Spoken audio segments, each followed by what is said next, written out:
আসসালামু আলাইকুম বোনেরা, কেমন আছেন? আশা করি ভালো আছেন। আলহামদুলিল্লাহ, আমিও ভালো আছি। ঈদ মোবারক। আজকে ঈদের জন্য লাচ্ছা সেমাই পাক করবো। কিভাবে পাক করবো আপনাদেরকে দেখাচ্ছি।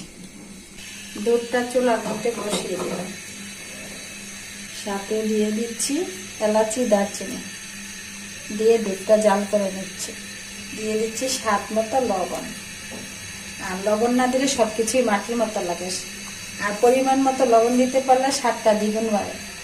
দুধটা ভালো করে জাল করে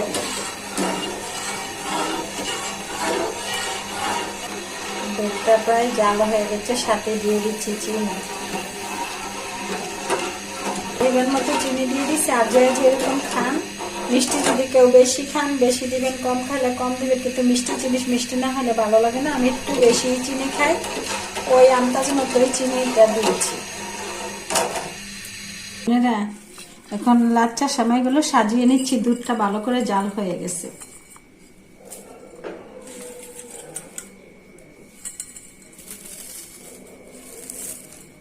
লাচ্চা সেমাই রান্না করা খুব সহজ। দুধটা ভালো করে জাল করে এরকম ভাবে ভিজিয়ে দুধটা ছেড়ে দিলে লাচ্চা সেমাইটা সহজে রান্না হয়ে যায়। আর এটা তো ঘি দিয়ে ভাজা থাকে, আর অন্য কিছু করতে হয় না।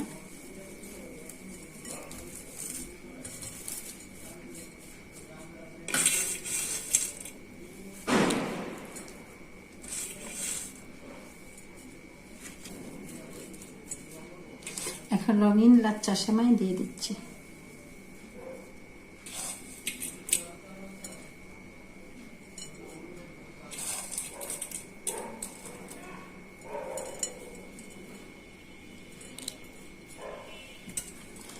এখন দুধটা ঘন করে জাল দিয়েছি, দুধটা ঢেলে দিই।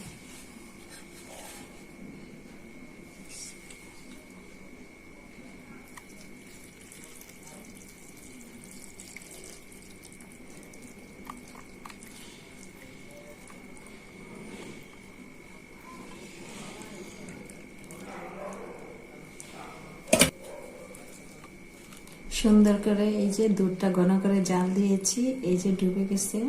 একটু পরে সেমাইটা সুন্দর মতো ফুলে যাবে।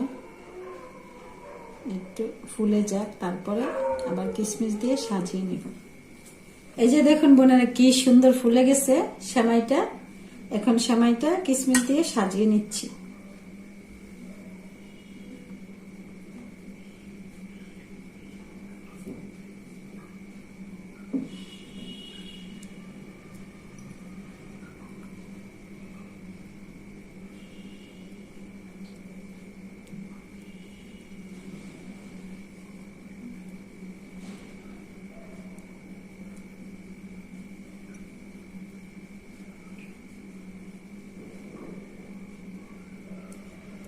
এখন বোনেরা, হয়ে গেল মজাদার স্বাদের অতি সহজে পারফেক্ট একটা লাচ্চা সেমাই।